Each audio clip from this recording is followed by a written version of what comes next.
Easy Engineering, where the engineering is made simple. Subject Power Electronics. Topic SCR protection. First of all, let us see why protection is needed to SCR. Full form of SCR is Silicon Control Rectifier that we have already studied in our previous lectures.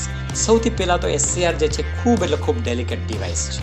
Temperature સાથે એ ખૂબ sensitive છે. સેજ બી ટેમ્પરેચરમાં માનો કે વધઘટ થાય તો SCRની કેરેક્ટરિસ્ટિકની અંદર એની ઇફેક્ટ તરત જ દેખાય છે. બીજું કે ઓવર વોલ્ટેજ અને ઓવર કરંટ ક્યારે વધઘટ થશે એ નોબડી કેન પ્રેડિક્ટ. તો ઓવર વોલ્ટેજ અને ઓવર કરંટ કોઈ પણ સર્કિટને નુકસાન પહોંચાડી શકે છે. Equally applicable to the SCR also. dV/dt અને di/dt મતલબ કે rate of change of voltage અને rate of change of current with reference to time એ જે છે SCR સાથે એની ઘણી વધારે સેન્સિટિવિટી છે. સાદી ભાષામાં કહીએ, ટેકનિકલ લેંગ્વેજની અંદર કહીએ તો ટ્રેન્ઝિયન્ટ્સ જે છે, ઇન્સ્ટન્ટેનિયસ ટ્રેન્ઝિયન્ટ્સ SCRને ખૂબ ડેમેજ કરી શકે છે. અને આપણે જોયું કે important component of the circuitry જે છે એ SCR છે, એક જાણે કે એનું હાર્ટ છે. એટલે overall reliability of the circuit માટે જરૂરી છે કે SCR જે છે એને ફૂલ્લી પ્રોટેક્શન મળવું જોઈએ. પણ શેનાથી? SCRને પ્રોટેક્શન નીચે જણાવેલી 6 આઇટમથી મળવું જોઈએ. ક્યાંય વધારે પડતા dV/dt અથવા di/dt ન થઈ જાય. જો થાય તો એને કઈ રીતના રોકવા? વધારે પડતો વોલ્ટેજ અથવા વધારે પડતો કરંટ થઈ જાય તો એને કઈ રીતના રોકવા? અને ગેટ માલ ફંક્શનિંગ અને thermal protection. Now what is gate માલ functioning?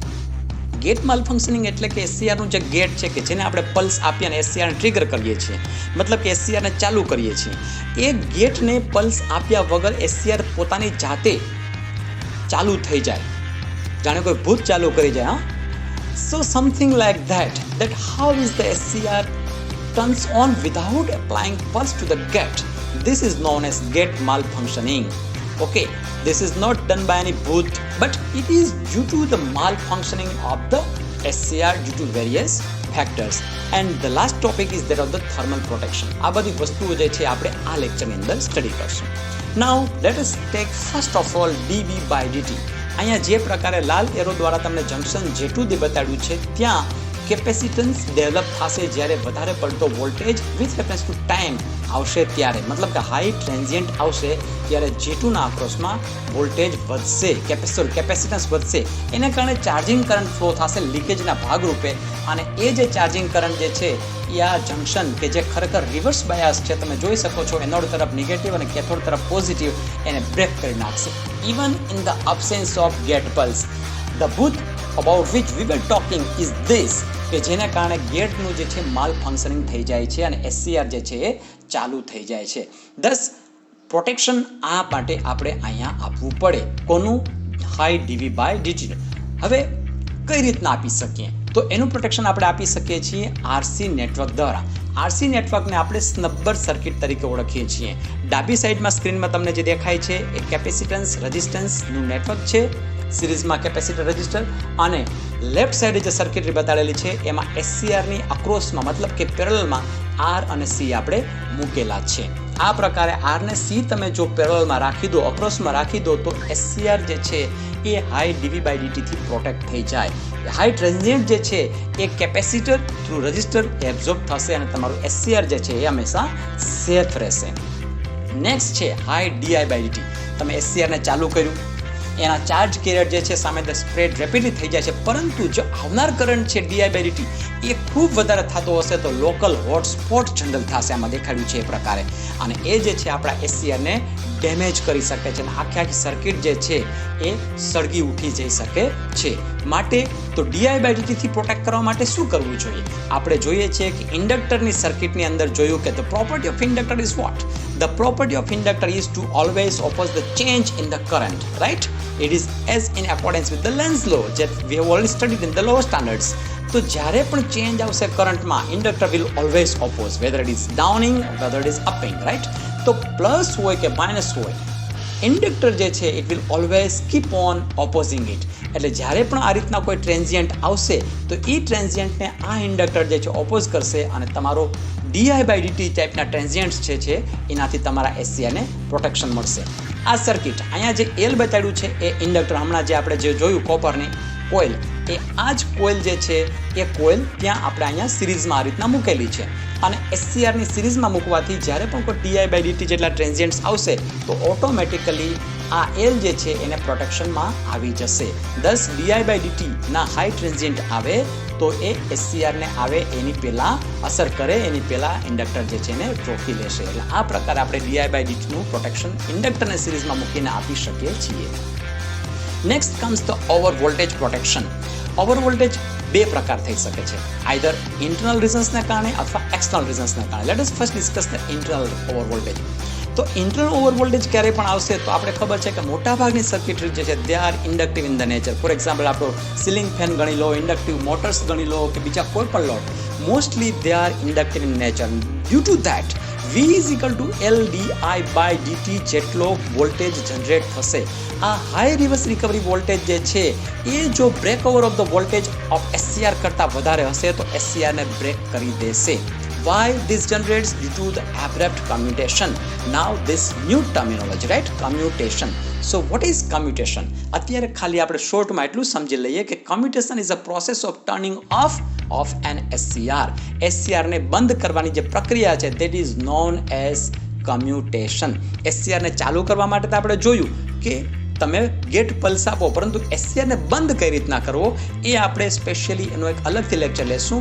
That process of turning off of SCR is known as commutation. અને એ abrupt commutation ને કારણે V = L di/dt જેટલો વોલ્ટેજ ઉત્પન્ન થશે અને એ જે છે હાઈ રિવર્સ રિકવરી વોલ્ટેજ જે છે SCRના જંક્શન Z2 ને તોડી શકે છે, જેથી કરીને SCR જે છે એ માલ ફંક્શન થઈ શકે છે અથવા SCR છે ડેમેજ થઈ શકે છે.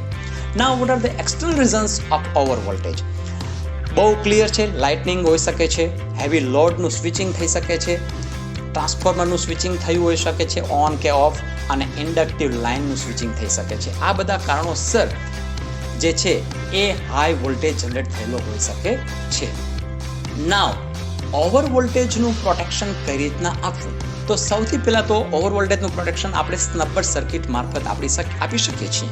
નાવ what is snubber circuit? We already discuss that R અને C in parallel to that of the SCR is known as snubber circuit. R ને C સિરીઝમાં અને એ જે છે આ નેટવર્ક સિરીઝ નેટવર્ક જે છે આપણે SCR ના અક્રોસમાં આપીએ તો એને આપણે સ્નબ્બર સર્કિટ તરીકે આ કેસમાં ઓળખશું. અને બીજું આવે છે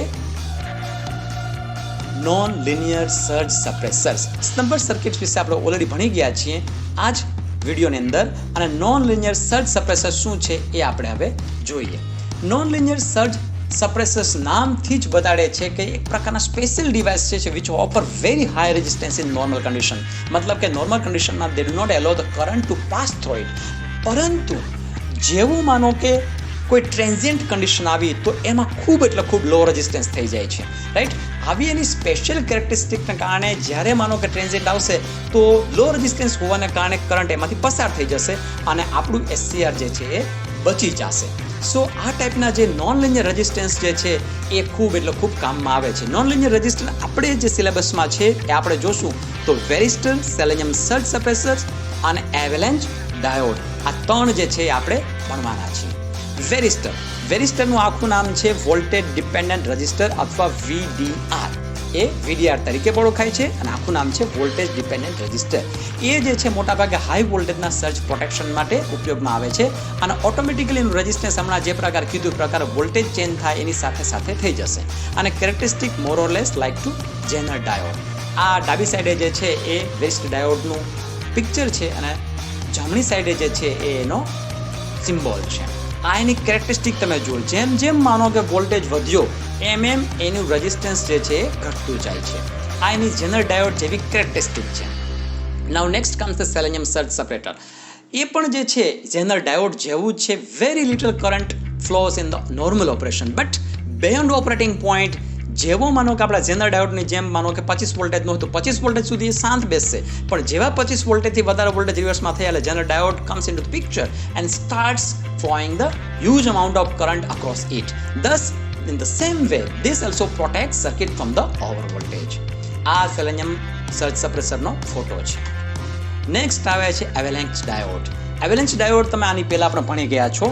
it is a semi conducting diode અને એ જે છે એ એવી રીતના ડિઝાઇન કરવામાં આવેલો છે કે સ્પેસિફાઈડ વોલ્ટેજ પર જ, પરંતુ કેવા રિવર્સમાં સ્પેસિફાઈડ વોલ્ટેજ, ફોર એક્ઝામ્પલ -25, તો જેવા -25 થશે કે તરત જ એ કન્ડક્ટ કરવાનું રિવર્સમાં ચાલુ કરી દેશે, પરંતુ એની પહેલા 24.9 હોય કે 24 વોલ્ટેજ હોય, it will not allow the current to pass through it except leakage.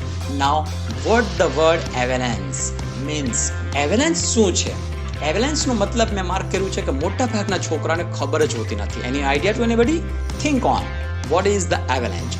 સો આપણે આ શબ્દ સમજવા માટે આ ફોટોગ્રાફ જોઈએ કે એવેલેન્ચ એટલે શું. તો કે એવેલેન્ચ મતલબ કે ઉપર ટોચ પરથી બરફનો એક ટુકડો પડે, તમારા સુધી પહોંચે ત્યાં સુધી નીચે પડતા આખો બરફનો ઢગલો થઈ જાય. ઉપરથી એક બરફનો ટુકડો નીચે પડતા બીજા હજારો બરફના ટુકડાને પોતાની સાથે ઢસડતો લાવે.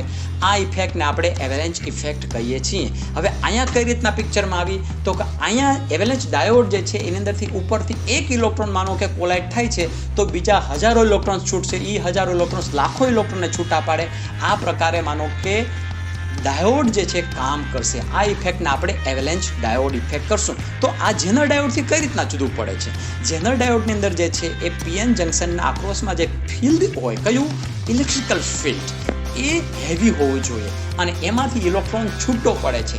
એનું ફિલ્ડ જે છે ખૂબ થીન હોય છે. જ્યારે એવેલેન્ચ ડાયોડની અંદર ફિલ્ડ જે છે હોતું નથી, પરંતુ કોલિઝન ઓફ ધ ઇલેક્ટ્રોન્સને કારણે જંક્શનમાંથી ઇલેક્ટ્રોન્સ છૂટા પડશે અને આ જે છે થીક રિજનમાં કામ કરશે. જેનર ડાયોડની અંદર ઇલેક્ટ્રિક ફિલ્ડને કારણે, કારણ કે આપણે ઇલેક્ટ્રોન છૂટા પાડીએ છીએ, એને કારણે હાઈ ડોપિંગ હોવું જરૂરી છે. લો ડોપિંગમાં જેનર ઇફેક્ટ આવે નહીં. સામાન્ય રીતે જેનર ઇફેક્ટ આમ બી 6 વોલ્ટેજની આસપાસ જ રોકાઈ જાય છે, જ્યારે એવેલેન્ચ ઇફેક્ટ જે છે લો ડોપિંગ મટીરિયલમાં પણ કામ કરશે.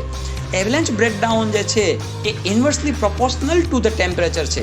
જ્યારે સોરી રોંગ લખાયેલું છે, એવેલેન્ચની અંદર જગ્યાએ ઝેનર્ડ આવશે, જ્યારે એવેલેન્ચ ઇફેક્ટ જે છે એ directly proportional to the temperature છે. મતલબ કે જેમ ટેમ્પરેચર વધશે એમ એવેલેન્ચ બ્રેકડાઉન જે છે તમારું વધશે. કારણ કે ઉપરથી જેવો એક ટુકડો તૂટ્યો, મતલબ કે એક કોવેલેન્ટ બોન્ડ તૂટ્યું, ટેમ્પરેચર જેમ વધે, યાદ રાખો કોવેલેન્ટ બોન્ડ તૂટતા જશે, કારણ કે એને એનર્જી મળશે. તો એક કોવેલેન્ટ બોન્ડ તૂટે એટલે 2 ઇલેક્ટ્રોન મળ્યા. એ 2 ઇલેક્ટ્રોન બીજા 10ને છૂટા પાડશે, 10 છે બીજા 200ને છૂટા પાડશે. આમ આખી માનો કે જેમ પહાડમાંથી એક બરફનો ટુકડો છૂટો પડીને નીચે પડતા કરોડો ટુકડાને પાડતો આવે છે, એવી જ ઇફેક્ટ એવેલેન્ચ ડાયોડમાં થાય છે. રિમેમ્બર, ઝેનર ડાયોડ જે છે એ અને એવેલેન્ચ ડાયોડ બેની અંદર કાર્ય મહદઅંશે સરખું છે, but the principle of working is very much different in both of the diodes. Now overcurrent protection છે, that we will discuss in the next